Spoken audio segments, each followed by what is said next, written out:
अस्सलाम वालेकुम। Machine learning का कोर्स हमने ऑलरेडी स्टार्ट किया हुआ है लास्ट क्लास से, और बेसिकली मशीन लर्निंग की ब्रांचेस में डिस्कस कर रहा था। मशीन लर्निंग को डिफ़ाइन किया, फिर मशीन लर्निंग की ब्रांचेस डिफ़ाइन कर रहा था। तो उसमें सुपरवाइज लर्निंग को मैं डिफ़ाइन कर चुका हूँ, और उसकी फ़र्दर जो ब्रांचेस हैं, सब टाइप्स हैं सुपरवाइज लर्निंग की, जिसमें linear regression, polynomial regression, multiple regression, logistic regression and कुछ वेज़ हैं क्लासिफिकेशन के, वो हमने डिस्कस किए। और कुछ क्राइटेरिया है जो मॉडल्स को सुपरवाइज लर्निंग के मॉडल्स को इवैल्यूएट करने के लिए कि वो whether they are good models और नॉट, वो भी हमने डिस्कस किए ब्रीफली बहुत। And second type major area of machine learning is unsupervise learning. Unsupervise learning में बेसिकली हमें डाटा के वेरिएबल्स के जो लेबल्ड वेरिएबल्स नहीं हैं, और हमारा कोई टारगेट वेरिएबल नहीं है जिसको हमने प्रिडिक्ट करना हो या कोई आउटपुट लेनी हो किसी एक वेरिएबल की, बल्कि उसकी बजाय हमने इसमें डाटा सेट में कि लार्ज डाटा सेट होता है और उसके अंदर हमने रिलेशनशिप और डाटा सेट के स्ट्रक्चर को समझना होता है, या उसके पैटर्न को, और उसके अंदर what is with in the data type of relation, वो हम जस्ट अंडरस्टैंड करना चाह रहे हैं।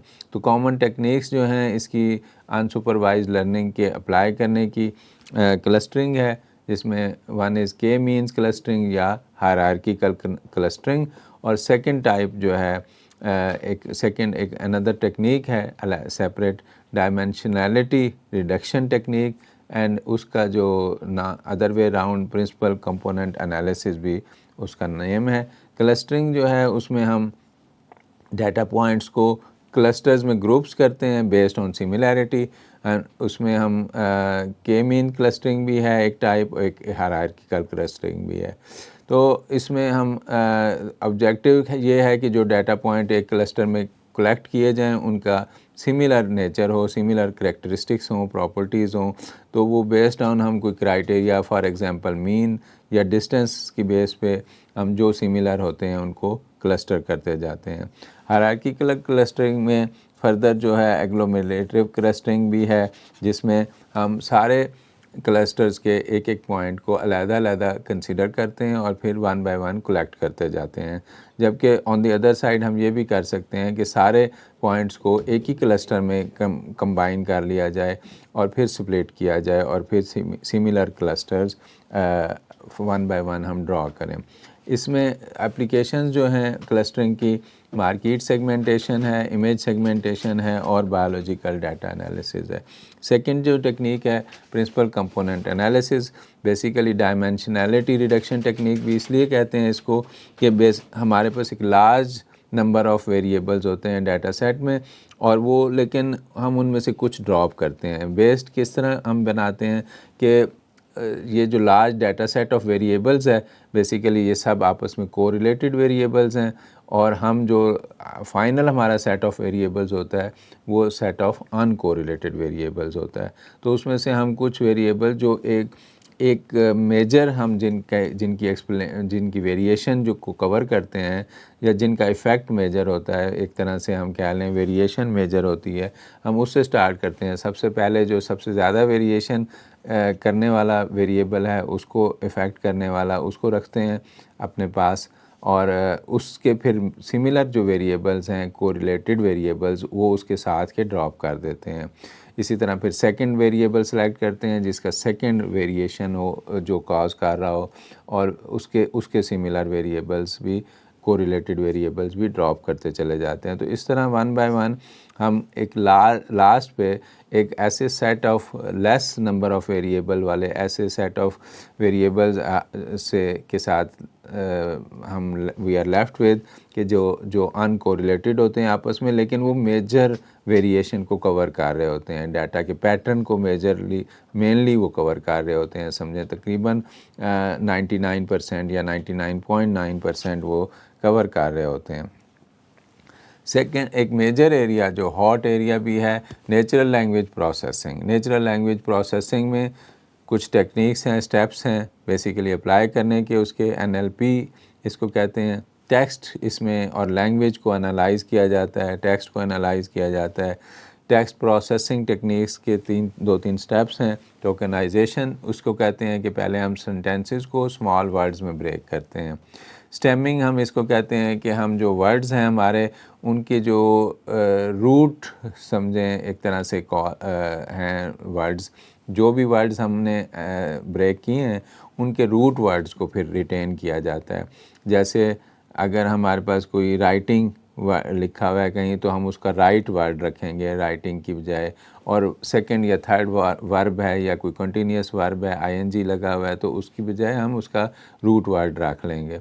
इसी तरह लेमेटाइजेशन जो है थर्ड प्रोसेस स्टेप है टेक्स्ट एनालाइज करने में या प्रोसेस करने में, उसमें हम लेमा से है कि जो dictionary meaning of the word हम उसके रख लेते हैं, ठीक है। और इसी तरह फिर सेंटिमेंट एनालिसिस है, ये आपके टेक्स्ट का समझे इमोशन एनालिसिस करता है या सेंटिमेंट एनालिसिस एनालाइज करता है कि टेक्स्ट में हमारे इस पैराग्राफ में किसी पर्टिकुलर पैराग्राफ जिसको हम एनालाइज करने जा रहे हैं उस सैड टोन में है या हैप्पी टोन में है, किस टोन में है।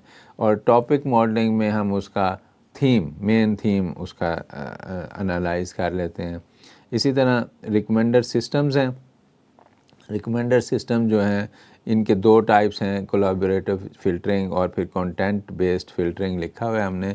तो कोलैबोरेटिव फ़िल्टरिंग में की एक एप्लीकेशन में इस तरह बताऊंगा कि जैसे नेटफ्लिक्स पे आप एक मूवी सेलेक्ट करते हैं तो वो आपकी सिलेक्शन को और उससे पास्ट दूसरे लोगों की जो सिलेक्शन जिन्होंने वही मूवी पहले सेलेक्ट की और उसके बाद उन्होंने कौन सी मूवी सेलेक्ट की उसकी बेस पे उसके कोलैबोरेट करते हुए वो आपको सजेशन नेक्स्ट देगा कि जिन्होंने पहले ये मूवी सेलेक्ट की थी उन्होंने ये मूवीज़ भी सिलेक्ट की तो आप भी ये मूवीज़ सेलेक्ट कर लें। तो इस तरह वो कोलैबोरेशन बेस्ड फ़िल्टरिंग होती है। और कंटेंट बेस्ड फ़िल्टरिंग ये है कि आपने एक मूवी सेलेक्ट की तो उसने जो उस कंटेंट की बेस पे उस आपको मूवी सेलेक्ट करवा रहा है नेक्स्ट सजेशन देगा कि जैसे अगर आपने एक्शन मूवी सेलेक्ट की या फिक्शन मूवी सेलेक्ट की है, रोमांस वाली मूवी सेलेक्ट की है तो वो फिर उसी टॉपिक से रिलेटेड आपको नेक्स्ट मूवीज़ की एक लिस्ट दे देगा और सजेस्ट करेगा। ये रिकमेंडर सिस्टम्स किस तरह काम करते हैं।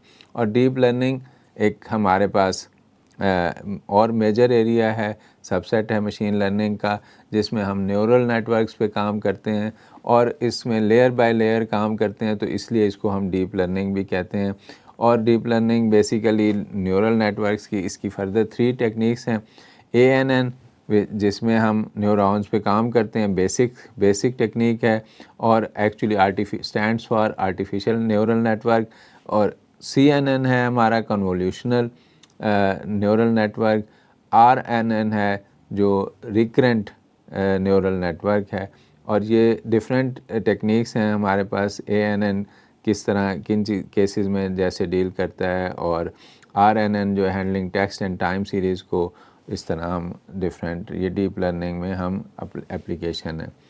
एक और मेजर एरिया या ब्रांच ऑफ मशीन लर्निंग है रीइंफोर्समेंट लर्निंग।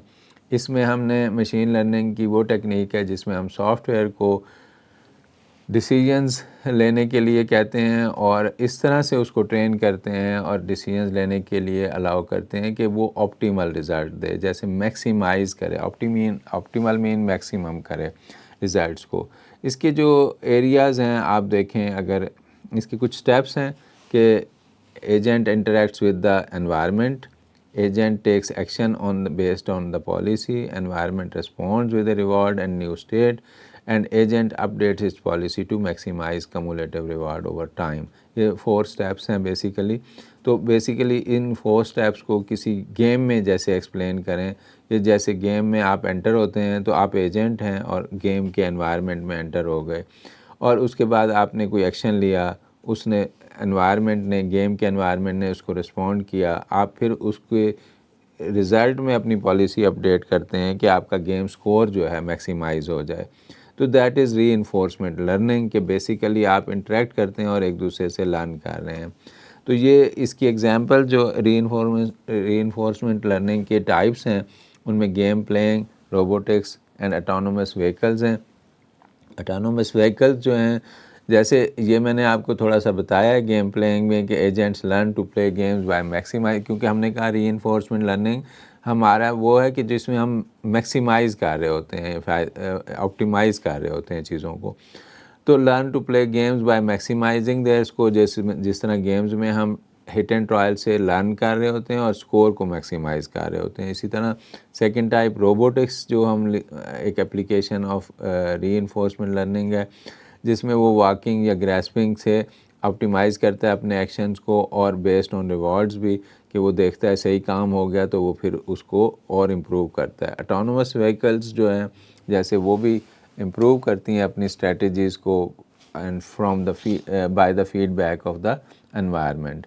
तो ये हमारे पास कुछ types of basically machine learning के ये सारे एरियाज़ थे जो मैंने लास्ट क्लास में और इस क्लास में कवर किया, जिसमें supervise learning, unsupervise learning, natural language processing NLP, deep learning, reinforcement learning and so on. तो इसके अलावा जो बाकी अभी मशीन लर्निंग का जो यूज़ है वो किस किस एरिया में है, वो मैंने आपको coming after a short break बताता हूँ इंशाल्लाह। Thank you for today. Okay, अल्लाह हाफिज़।